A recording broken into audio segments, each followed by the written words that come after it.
Hello student. তো আমরা এর আগের ভিডিওতে সরল সুদের 13 নম্বর কোশ্চেন পর্যন্ত আমাদের সলভ করা হয়েছিল। আজকে আমরা 14 থেকে করব। তো চলো দেখি 14 অঙ্কটা কি বলেছে। দেখো, বলছে একই সময়ে অমল রায় ব্যাংকে এবং পশুপতি ঘোষ পোস্ট অফিসে 2000 টাকা করে জমা রাখেন। 3 বছর পর তার সুদসহ যথাক্রমে 2360 টাকা ও 2480 টাকা ফেরত পান। ব্যাংক ও পোস্ট অফিসের বার্ষিক শতকরা সরল সুদের হার অনুপাত কত হবে হিসেব করি। দেখো ভালো করে, সুদ আসল কিন্তু আমাদের প্রত্যেক ক্ষেত্রেই সমান, 2000 টাকা করে আসল ছিল। আর আমাদের সময়টাও কিন্তু দুই ক্ষেত্রেই সমান, সেটা হচ্ছে 3 বছর।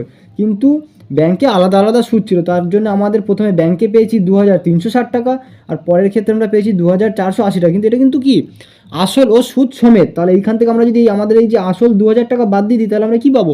সুদ পাবো। তো তাহলে চলো আমরা যদি 14 অঙ্কটা যদি আমরা সলভ করার চেষ্টা করি, তাহলে আমরা লিখব প্রথম ক্ষেত্রে যে ব্যাংকে রেখেছিল সেখানে দেখো, প্রথম ক্ষেত্রে যে ব্যাংকে ছিল সেখানে আমাদের আসল কি ছিল? আসল পি ইজুকাল টু কত? এই যে 2000 টাকা আসল, তাহলে 2000 টাকা।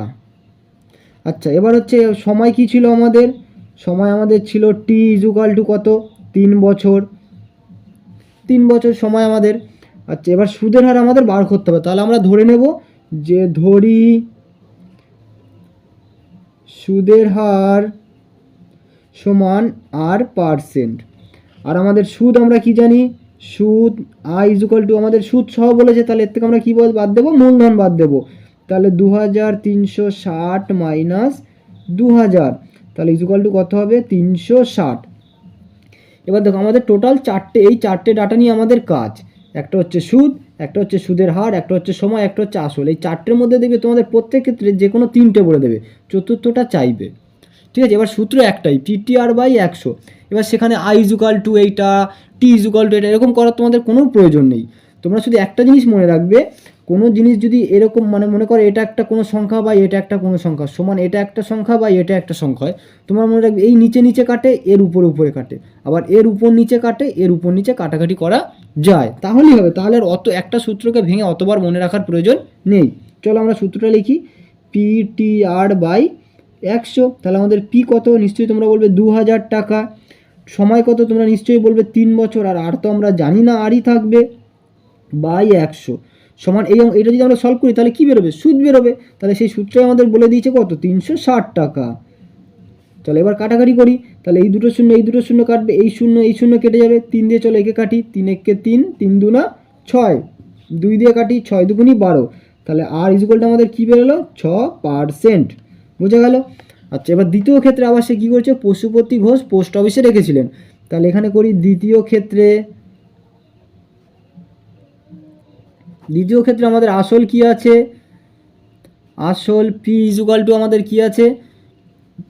মূলধন একই আছে, তাহলে 2000 টাকা। আচ্ছা, এবার সময় কি আছে? সময়টাও আমাদের একই আছে, টি ইজুকাল টু 3 বছর। আর তোমাদের সুদের হার আমাদের বার করতে হবে, তাহলে লিখি, ধরি সুদের হার সমান R%। আচ্ছা, আর হচ্ছে আমাদের সুদ হচ্ছে আই ইজুকাল টু, দ্বিতীয় ক্ষেত্রে কী ছিল? দ্বিতীয় ক্ষেত্রে আমাদের কি ছিল? 2480 টাকা। তাহলে 2480 মাইনাস 2000, তাহলে কত হবে? 480 টাকা। চলো এবার আমরা সূত্রটা লিখে ফেলি, PTR/100। তাহলে সমান পি আমাদের কত? 2000 টাকা। সময় কত? 3 বছর। সুদের হার কত আমরা জানি না, বাই 100 সমান কত? 480। চলো এই দুটো শূন্য কাটি, এইটার সাথে এটা কেটে দিই, 3 দিয়ে একে কেটে দিই, 3 একে 3, 3 6 18, 2 দিয়ে কেটে দিই, 9 দুগুনি 18। তাহলে আমরা এখানে আর ইজুকাল টু কী পেয়ে গেলাম? 9%। তাহলে এবার তোমরা লিখে নেবে যে এখানে লিখে নেবে ব্যাংক ও পোস্ট অফিসের বার্ষিক শতকরা সরল সুদের হারের অনুপাত হবে কত? হবে 6:4। অর্থাৎ 2 দিয়ে কাটলে 3 দুগুনি 6:9। তাহলে 2 দিয়ে কাটলে 3 দুগুনি 6। আচ্ছা, 3 দিয়ে কাটবো, 3 দুগুনি 6, 3 তিরিকা 9। আচ্ছা, এটা কি 9 হবে? 8 দুগুনি 16, এটা 8 হবে। তাহলে এটা 8 হবে। তাহলে 8 হলে 2 দিয়ে কাটি, 3 দুগুনি 6, 4 দুগুনি 8, অর্থাৎ 3:4 আমাদের এটা হবে উত্তর। তোমরা উত্তরটা লিখে নেবে। ক্যালকুলেশনগুলো তোমরা একটু ধীরে ধীরে করবে, তাহলে আরও সুবিধা হবে। চলো তারপর আমরা 15 অঙ্কটা দেখি কি বলেছে আমাদের। চলো 15 অঙ্কটা বলেছে, দেখো 15 অঙ্কটা কি বলেছে, বলেছে একটি তাঁত সমবায় সমিতি যন্ত্রচালিত তাঁত ক্রয় করার সময় 15,000 টাকা ধার নিলেন। 15,000 টাকা ধার নিচ্ছেন, মানে মূলধন কত আমাদের 15,000। আচ্ছা, 5 বছর পর সেই ধার শোধ করতে সমিতিকে 22,125 টাকা দিতে হলো, মানে এই যে এর থেকে বেশি দিতে হলো, এটাই আমাদের সুদ। তাহলে বলছে ব্যাংকের বার্ষিক সরল সুদের হার কত। দেখো তোমার মূলধন দেওয়া আছে, এর মধ্যে থেকে তুমি সুদটা খুঁজে পাবে, এখানে তোমার সময় আছে, তাহলে তুমি 3টে ডাটা পেয়ে গেলে। তাহলে তোমার কি বার করতে হবে, আর বার করতে হবে, চতুর্থ ডাটা তোমাকে বার করতে হবে। তাহলে চলো আমরা যদি করি 15টা, আমরা যদি করি তাহলে আমাদের 15 হচ্ছে আমাদের আসল, পি ইজুকাল টু কত, নিশ্চয়ই 15,000 টাকা। আচ্ছা আসল হয়ে গেল। তারপর হচ্ছে সময়, সময় আমাদের টি ইজুকাল টু কত বছর, এখানে দেখো 5 বছর, সময় আমাদের 5 বছর। আচ্ছা সুদের হার আমরা জানি না, তাহলে ধরে নেব, ধরি সুদের হার সমান R%। আচ্ছা আমরা সুদ আমাদের বলে দিয়েছিল আই, কত টাকা দিতে হবে, 22,125 টাকা। তাহলে যেটা বেশি দিতে হবে সেটাই সুদ। তাহলে এই 22,125 টাকা থেকে আমরা মূলধনটা বাদ দেব। তাহলে 22,125 মাইনাস 15,000, চলো বাদ দিয়ে দিই, তাহলে কত হবে দেখা যাক। আচ্ছা 5, 2, 1, 5 হচ্ছে কত হলে 12 হবে 7, তার মানে 7,125 টাকা। এবার আমরা সূত্র কি জানি, আমরা সূত্র জানি পিটিআর বাই 100, জানি তো পিটিআর বাই 100। তাহলে চলো পিটিআর বাই 100, তাহলে পি কত তোমরা নিশ্চয়ই বলবে 15,000 টাকা, সময় কত তোমরা বলবে 5 বছর, আর সুদের হার আমরা তো জানি না, তাহলে আর বাই 100 সমান সুদ কত বেরিয়েছিল 7,125। চলো কাটাকাটি করি, এই শূন্য কাটি, তারপরে তোমার 5 দিয়ে কাটি একে, চলো দেখি কি হয়। 5 একে 5, 6 7 2 21, 4 5 20, 1 12, 5 দুগুনি 10, 2 5 5 25। আবার একে 5 দিয়ে কাটি, চলো 5 3 15, 0। চলো 5 দিয়ে একে কাটি, 5 দুগুনি 10, 5 দুগুনি 10, হাতে থাকে 4 42, 5 8 40, হাতে থাকে 2, 5 5 25। আবার একে 5 দিয়ে কাটি, চলো 5 6 30, একে 5 দিয়ে কাটি, 5 5 25, হাতে থাকে 3 35, 5 7 35। আচ্ছা আবার একে 3 দিয়ে কাটি, 3 দুগুনি 6, একে 3 দিয়ে কাটি, একে 3 দিয়ে কাটলে 3 একে 3, 4 5 2 27, 3 9 27।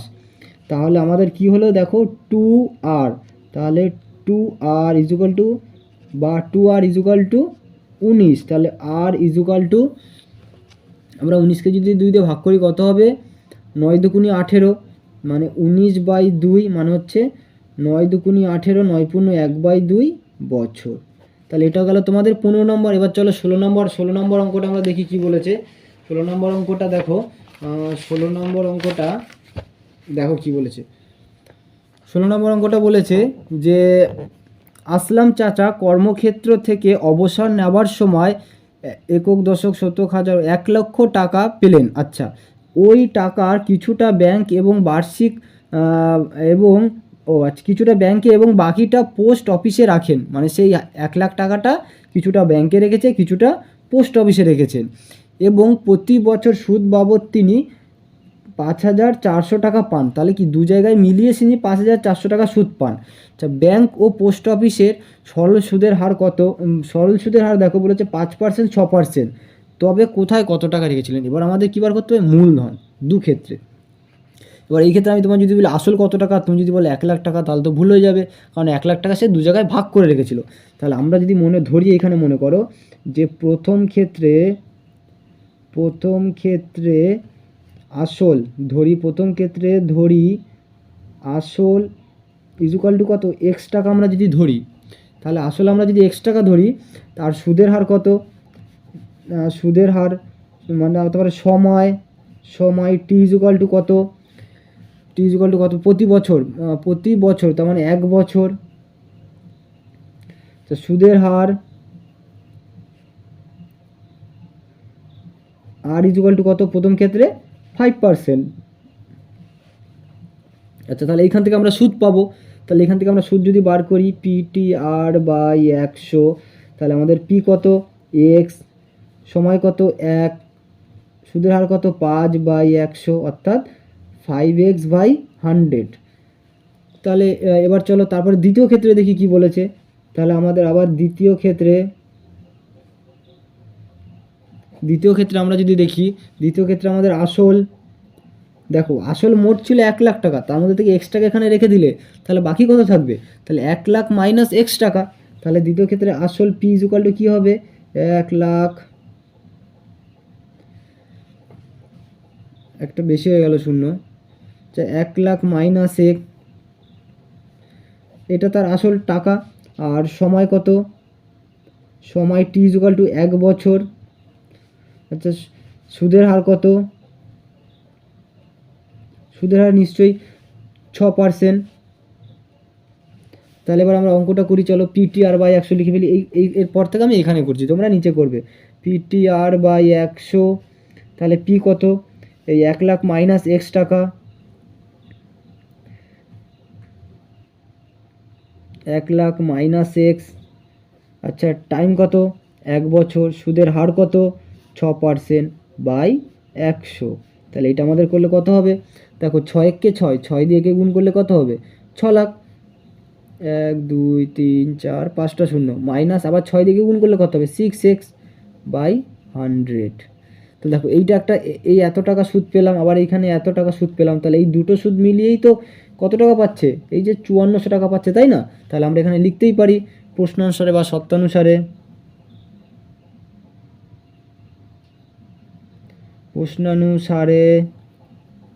প্রশ্নানুসারে কী হবে, তাহলে এইটা যোগ এইটা সমান এই টাকাটাই হওয়া উচিত, তাই না? তাহলে প্রশ্নানুসারে আমরা কী করবো, 5x/100 প্লাস 6 পিঠে 5টা শূন্য, 1 2 3 4 5টা মাইনাস 6x/100 ইজুকাল টু কত এই 5400 টাকা। তাহলে এই দুটোকে দেখো 100 লসাগু হয় আমার, তাহলে যেহেতু হর যেহেতু সেম আছে, তাহলে লব যা আছে তাই বসে যাবে। তাহলে তোমরা বলবে 5x প্লাস 6 পিঠে 1 2 3 4 5টা মাইনাস 6x ইজুকাল টু 5400। তাহলে দেখো এখানে 5x থেকে 5x-এর থেকে মানে 6x থেকে যদি 5x বাদ দেয় তাহলে কী থাকবে, শুধু x থাকবে, কিন্তু এটা মাইনাস থাকবে। তাহলে 6 পিঠে 1 2 3 4 5টা মাইনাস x/100 ইজুকাল টু কত 5400। তাহলে এবার এই 100 এর সাথে গুণ করলে কত হবে, তাহলে তোমরা বলবে 1 2 3 4 5 মাইনাস x ইজুকাল টু এর পিঠে 1 2 আর 2 শূন্য হয়ে যাবে। তাহলে x ইজুকাল টু কী হবে, মাইনাস এক্স ইজুকাল টু কী হবে, তাহলে এই 54 পিঠে 4টে শূন্য মাইনাস 6 পিঠে 1 2 3 4 5টা শূন্য। তাহলে দেখো মাইনাস এক্স ইজুকাল টু কত হবে, এখানে বাদ দিয়ে আমরা যদি 6 পিঠে 1 2 3 4 5টা শূন্য থেকে 54 পিঠে 4টে শূন্য 1 2 3 4, চলো বাদ দিই, 4টে শূন্য বসে গেল, 6 কত হলে 10 হবে, 4 কত হলে 10 হবে, 6 হলে হাতে 1 5 রেখে 6 সে মিলে গেলে শূন্য। তাহলে এটা সমান কী হবে, দেখো এর আগে মাইনাস চিহ্ন আছে বড় টাকা, তাহলে এখানে মাইনাস 6 পিঠে 1 2 3 4টে শূন্য, তাহলে এই মাইনাস মাইনাস কেটে যাবে। তাহলে আমাদের এক্স ইজুকাল টু কত হলো 6 পিঠে 4টে শূন্য বা 60,000 বলতে পারো, 60,000 টাকা। তাহলে তিনি তিনি কোথায় কত টাকা রেখেছিলেন, তাহলে এক্সটা আমাদের কত বেরোলো 60,000। তাহলে এক্সটা কোথায় ছিল, প্রথম ক্ষেত্রে মানে কোথায়, ব্যাংকে। তাহলে তোমরা নিশ্চয়ই বলবে ব্যাংকে, প্রথমে ব্যাংকে রেখেছিল কত 60,000 টাকা। তাহলে পোস্ট অফিসে কত রেখেছিল, তাহলে তোমরা এখানে লিখে নেবে যে ব্যাংকে রেখেছিল এত টাকা 60,000 টাকা, তাহলে পোস্ট অফিসে রাখবে কত, পোস্ট অফিসে এই যে এর থেকে 60,000 টাকা বাদ হয়ে যাবে, তাহলে পোস্ট অফিসে রাখবে 1 পিঠে 5টা শূন্য 1 2 3 4 5 মাইনাস 6 পিঠে 4টে শূন্য, মানে 1 লাখের থেকে 60,000 চলে গেলে থাকবে কত 40,000। তাহলে 40,000 টাকা তিনি পোস্ট অফিসে রেখেছিলেন আর 60,000 টাকা তিনি ব্যাংকে রেখেছিলেন। দেখো যদি বুঝতে না পারো ভিডিওটা আস্তে আস্তে দেখো, তাহলে তোমরা নিশ্চয়ই বুঝতে পারবে, আর সাথে খাতা পেন নিয়ে নাও। এবার 17টা দেখো কি বলেছে, রেখা দিদি তার সঞ্চিত অর্থের 10,000 টাকা দুটি আলাদা ব্যাংকে ভাগ করে একই সময়ে জন্য জমা দিলেন। আচ্ছা, একই সময়ের জন্য জমা দিলেন। একটি ব্যাংকে বার্ষিক সরল সুদের হার 6%, অন্য ব্যাংকে 7%। 2 বছর পর তিনি সুদ বাবদ 1280 টাকা পেলেন। একই রকম অঙ্ক, এই 16 অঙ্ক আর এই 17 অঙ্ক একই রকম অঙ্ক। বলছে 1280 টাকা পেলেন, তাহলে তিনি কোন ব্যাংকে কত টাকা রেখেছেন। তাহলে একই রকমভাবে প্রথম ক্ষেত্রে তাহলে আমরা লিখব ধরি আসল P = X টাকা, তার সময় আমাদের বলে দিয়েছে T = কত, 2 বছর বলে দিয়েছে, 2 বছর। সময়ের পর আমাদের কি আছে, তারপরে আমাদের সুদের হারও আমাদের বলে দিয়েছে। সুদের হার আমাদের কত বলে দিয়েছে, প্রথম ক্ষেত্রে বলে দিয়েছে 6%, সুদের হার হচ্ছে 6%। আর তাহলে এইখান থেকে আমরা কি বার করতে পারবো, সুদ বার করতে পারবো। তাহলে PTR/100, তাহলে এখানে আমাদের সুদ কী হবে, P কত X, সময় কত 2, সুদের হার কত 6/100, তাহলে কত হলো 12X/100 টাকা। এবার দ্বিতীয় ক্ষেত্রে চলো দেখি। দ্বিতীয় ক্ষেত্রে আমাদের আসল তাহলে কত হবে, তাহলে দ্বিতীয় ক্ষেত্রে আমাদের আসলটা হয়ে যাবে, দেখো তাহলে তুমি এই 10,000 টাকা থেকে X টাকা নিয়ে নিচ্ছ, তাহলে বাকি থাকবে কত, 10,000 - X। তাহলে দ্বিতীয় ক্ষেত্রে আসল P = 10,000 - X টাকা। আর সময় T = কত হবে, সময় একই 2 বছর। সুদের হার কত হবে, সুদের হার তোমার এই বলে দিয়েছে, এখানে বলে দিয়েছে 7%, সুদের হার হয়ে যাবে 7%। তাহলে এবার চলো আমরা এখান থেকে সুদ বার করি এর। তাহলে এখানে করি PTR/100, তোমরা নিচে করবে। P কত এখানে 10,000 - X, টাইম কত 2 বছর, সুদের হার কত 7% বলবে, তাই তো, /100। তাহলে এখান থেকে কত হবে, দেখো 7 দুগুণি 14, তাহলে 14 দিকে গুণ করলে কত হবে, 14-এর পিঠে 4টে শূন্য, 2 3 4 মাইনাস এটা কত হবে 14X/100, তাহলে এত টাকা। এবার দেখো মোট কত টাকা সুদ পায়, 1280 টাকা সুদ পায়। কিন্তু আমি দেখছি এখানে এই টাকাটা পায় আর এই টাকাটা পায়, তাহলে এই দুটো টাকার যোগফলই তো 12,080 টাকা হওয়া উচিত, তাই না। সে দুটো ব্যাংকে টাকা রেখেছে, সে মোট এত টাকা সুদ পেয়েছে। কিন্তু আমি দেখছি দুটো ব্যাংকে টাকা রেখে একটাই পেয়েছে 12X/100 আর একটাই পেয়েছে কত, তোমার এই 14,000 একক দশক শতক হাজার অযুত লক্ষ 1,40,000 - 14X/100 এই টাকাটা। তাহলে এই দুটো টাকার যোগফলই আমার এই 1280 টাকা হওয়া উচিত। তাহলে সেটাই করবো আমরা, প্রশ্ন অনুসারে লিখবো বা সত্যানুসারে তোমরা যেভাবে লেখো, সত্যানুসারে। তাহলে কী হবে, এই 12X/100 প্লাস 14-এর পিঠে 4টে শূন্য মাইনাস 14X/100 = 1280। তাহলে চলো এবার দেখো দুই ক্ষেত্রেই 100 আছে, তাহলে এটা আলাদা, তাহলে দুই ক্ষেত্রে একই আছে, তাহলে 100 আমার লসাগু হয়ে যাবে।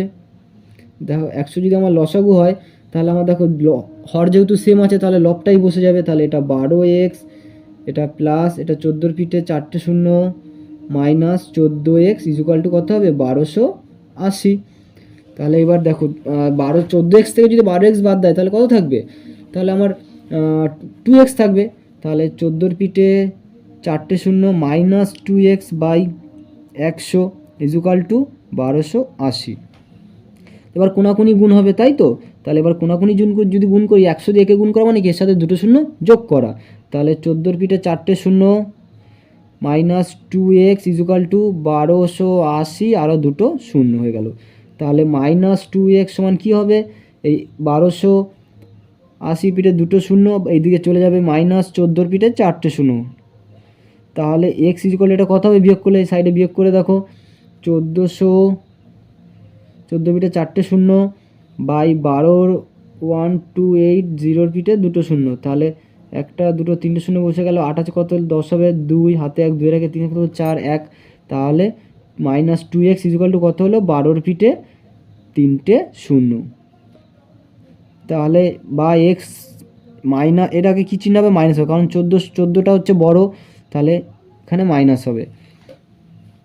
তাহলে দেখো এবার এই মাইনাস কেটে যায়, তাহলে এক্স ইকুয়াল টু কী হবে, এই 12,000/2, তাহলে এটা কেটে দিলে কত হবে 6,000, 6×2 = 6,000 টাকা হয়ে গেল। তাহলে আমাদের এক্স সমান বেরোলো 6,000। এক্স কোথায় ছিল আমাদের প্রথম ক্ষেত্রে, তাহলে প্রথম ক্ষেত্রে ব্যাংকে কত টাকা রেখেছিল 6,000 টাকা। তোমরা লিখে নেবে, প্রথম ব্যাংকে তিনি রেখেছিলেন 6,000, তাহলে দ্বিতীয় ব্যাংকে রাখবে কত, দ্বিতীয় ব্যাংকে রাখবে 10,000 থেকে 6,000 বাদ দিতে হবে, তাই না? দ্বিতীয় ব্যাংকে 10,000 থেকে 6,000 বাদ দিতে হবে, তাহলে আমাদের কত থাকবে 4,000 টাকা। আচ্ছা 16, তাহলে 17 হলো। আচ্ছা তোমরা অঙ্কগুলো তোমরা একটু ভালোভাবে দেখবে, ভালোভাবে আস্তে আস্তে দেখো, তোমরা নিশ্চয়ই বুঝতে পারবে। বুঝতে না পারলে আমাকে কমেন্টে জানাবে, আমি আবার এই নিয়ে আলোচনা করব। আচ্ছা চলো এবার আমরা কতটা দেখবো, এবার আমরা চলো 18টা দেখি। 18 অঙ্কটা একটু বড় আছে, তবে আস্তে আস্তে তোমরা দেখো নিশ্চয়ই বুঝতে পারবে। চলো 18টা করি। বলছে কোনো ব্যাংকে বার্ষিক 5% সরল সুদ দেয়, মানে ব্যাংক 5% সুদ দেয়, এটা ফিক্সড। ওই ব্যাংকে দীপুবাবু বছরের প্রথমে 15,000 টাকা রেখেছে, জমা রেখেছে। 3 মাস পর 3,000 টাকা তুলে নিয়েছে, এবং তুলে নেওয়ার 3 মাস পরে আবার তিনি 8,000 টাকা জমা দিয়েছেন। বছরের শেষে দীপুবাবু সুদে আসলে কত টাকা পাবে? চলো এবার এই ক্ষেত্রে দেখি কি করা যায়। দেখো এবার এখানে তোমার প্রথমে কত ছিল 15,000 টাকা, তাই তো? তাহলে প্রথম ক্ষেত্রে আসল পি ইকুয়াল টু কত, তোমরা বলবে 15,000 টাকা। আচ্ছা তারপর প্রথম ক্ষেত্রে সময় কত, তো সময় দেখো এই 15,000 টাকাটা সে জমা দেওয়ার 3 মাস পরে যা হোক কিছু করেছে, তাহলে 3 মাস তো 15,000 টাকাটা তার কাছে ছিল, ব্যাংকে তো ছিল, তাহলে আমরা 3 মাসই করি। এটা 15,000 টাকাটা 3 মাস ছিল, তার 3 মাস পরে তিনি যা হোক কিছু একটা করেছে, তাহলে আমরা এটাকে 3 মাসই ধরি। তাহলে 3 মাস মানে কত, 3 মাসকে আমরা 12 মাস দিয়ে ভাগ করলে কত হবে 1/4 বছর। তারপরে আমাদের কি হবে, সুদের হার আমাদের কি, আর ইকুয়াল টু কত বলেছে 5%, এটা তো একদম ফিক্সড। তাহলে চলো এখান থেকে সে কত সুদ পায় দেখি। তাহলে আমরা কি জানি PTR/100, তাহলে চলো পি আমাদের কত 15,000 ইন্টু টি মানে টাইম কত, টাইম হচ্ছে 1/4 বছর, ইন্টু সুদের আর কত 5, এটা বাই 100। এবার দেখো এরকমভাবে তো কাটাকাটি করা যায় না। এবার দেখো উপরে যেটা থাকে সেটা লিখে নিতে হয়, উপরে যেটা আছে সেটা লিখে নিই, 15,000 ইন্টু 1/4 ইন্টু 5। এবার দেখো নিচে 100 টাকা আমরা যদি উপরে লিখি, তাহলে এই নিচে 1 আছে, তাহলে উপর দিয়ে তুললে পাল্টি হবে, তার মানে এটা ইন্টু 1/100 আমরা লিখতে পারি। চলো এই দুটো শূন্য কাটি। এবার চলো 4 দিয়ে একে 2 দিয়েই কাটি, 2 দুগুণি 4, 2 দিয়ে কাটি, 7 দুগুণি 14, 7 দুগুণি 14, 1, 5 দুগুণি 10। তাহলে এবার 75কে 5 দিয়ে গুণ করি, 5 5 25, 5 হাতে 2, 5 7 35, আর 2 37, এটা বাই 2 দিয়ে যদি এবার একে ভাগ করি কত হবে, 2 দিয়ে ভাগ করলে 2 1 2, 1 থাকে 17, 8 দুগুণি 16, 1 থাকে 15, 7 দুগুণি 14, দশমিক দিয়ে 0, 5 দুগুণি 10, তাহলে এত টাকা। তাহলে 187.5 মানে 187.5 টাকা প্রথম ক্ষেত্রে পেলে। এবার দ্বিতীয় ক্ষেত্রে চলো কী হয়েছে দেখি, দ্বিতীয় ক্ষেত্রে কি করেছে দেখি। চলো দ্বিতীয় ক্ষেত্রে কি বলেছে, জমা দেওয়ার 3 মাস পর, আচ্ছা 3 মাস পরে তিনি 3,000 টাকা তুলে নিয়েছে। আচ্ছা 3,000 টাকা তুলে নিয়েছে মানে কত, তাহলে আসলে আমাদের 3,000 টাকা তুলে নিয়েছে মানে কত ছিল 15,000, তার থেকে 3,000 টাকা তুলে নিয়েছে, তাহলে কত হলো আমাদের, নিশ্চয়ই তোমরা বলবে 12,000 টাকা, 12,000 টাকা। এবার এই টাকাটা কি কতদিন ছিল দেখি, সময় কতদিন ছিল দেখি, 3,000 টাকা তুলে নেয় এবং তুলে নেওয়ার 3 মাস পর, আচ্ছা আবার 3 মাস পরে সে কিছু করে, তাহলে এই যে 12,000 টাকাটা, এই টাকাটা নিশ্চয়ই তার কাছে 3 মাস খেটেছে, তাহলে সময় সেই 3 মাস, 3 মাস মানে 3/12, অর্থাৎ 1/4 বছর। আর হচ্ছে আমাদের সুদের হার তো প্রত্যেক ক্ষেত্রে সেমই আছে, তাই না, কত 5%। তাহলে চলো PTR/100 করে ফেলি, পি কত 12,000, টাইম কত 1/4, সুদের হার কত 5। এবার দেখো এইটা বাই 100 হবে মানে সেই এই ক্ষেত্রের মতো পাল্টি হবে, এরকম হবে। তাহলে এখানে আমি 1/, লিখে দিচ্ছি 1/100। চলো এই দুটো শূন্য কেটে দিই, 4 দিয়ে একে কেটে দিই, 4 3 12, 0 30, তাহলে কত হলো 3 5 15, 150 টাকা। তাহলে এই ক্ষেত্রে পেলে 150 টাকা। আচ্ছা তারপরে চলো দেখি কি করেছে। তারপর বলেছে 3 মাস পর আবার তিনি 8,000 টাকা জমা দিলেন। আচ্ছা 3 মাস পর আবার তিনি 8,000 টাকা জমা দিয়েছেন। তাহলে চলো দেখি তৃতীয় ক্ষেত্রে কি হয়েছে।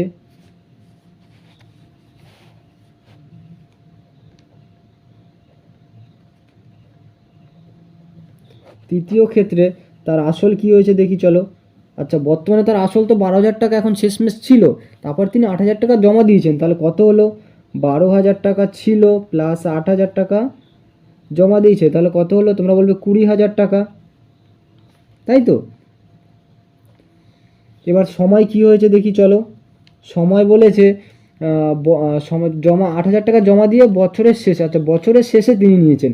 তাহলে এই ক্ষেত্রে ছিল কত 3 মাস, আর এই ক্ষেত্রে কত ছিল 3 মাস, তাহলে কত হলো 6 মাস। তাহলে 6 মাস, বছর মানে হচ্ছে 12 মাস, তাহলে 12 মাস থেকে আমাকে 6 মাস বাদ দিলে কত হবে 6 মাস। এই 6 মাস টাকাটা ছিল কত, এই 20,000 টাকা। তাহলে 6 মাস টাকা আমি যদি বছরে নিয়ে যাই তাহলে কত হবে 6/12, 6 দিয়ে কাটলে 6 কে 6, 6 2 12, 1/2 বছর। আচ্ছা সুদের হার তোমরা নিশ্চয়ই বলবে যে প্রত্যেক ক্ষেত্রে সেমই আছে, তাহলে কত 5%। তাহলে চলো আমরা বার করি PTR/100। তাহলে চলো PTR/100 আমরা যদি করি, পি কত তোমরা বলবে 20,000 টাকা,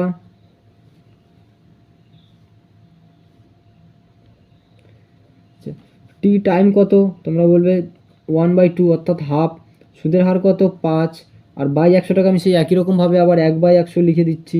চলো এই দুটো শূন্য কেটে দিলাম, 2 দিয়ে একে কাটি, তাহলে কত হবে 100, তাহলে কত হবে, এটা হবে 500। তাহলে মোট সুদ কত হলো, মোট সুদ কত হলো তোমার, এখানে ছিল কত 187.5, এখানে ছিল কত 150, এখানে কত ছিল 500। চলো যোগ করি, 0.5টা থাকলো, একটা শূন্য 7, তারপরে 0 5 আর 8, 5 আর 8 কত 13, 13 3 হাতে 1, 5 আর 1 6, 6 আর 1 7 আর 1 8, তাহলে এই যে 837 টাকা 5 পয়সা, মানে এত টাকা, এটা হচ্ছে তিনি মোট সুদ পেয়েছে। কিন্তু তোমার সুদ উত্তর কী চেয়েছে, বছরের শেষে দীপুবাবু সুদে আসলে কত টাকা পাবে, সুদে আসলে, তার মানে তার আসলও যোগ করতে হবে। কিন্তু শেষমেশ গিয়ে তার আসল কত দাঁড়িয়েছিল 20,000 টাকা, তাই না।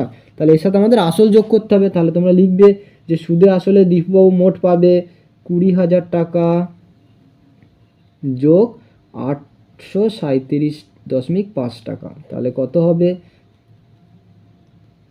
তাহলে 208375 এরকমই হবে মনে হয়, 1 2 3 1 2 3, হ্যাঁ 208375 এত টাকা তিনি সুদ আসলে পাবে।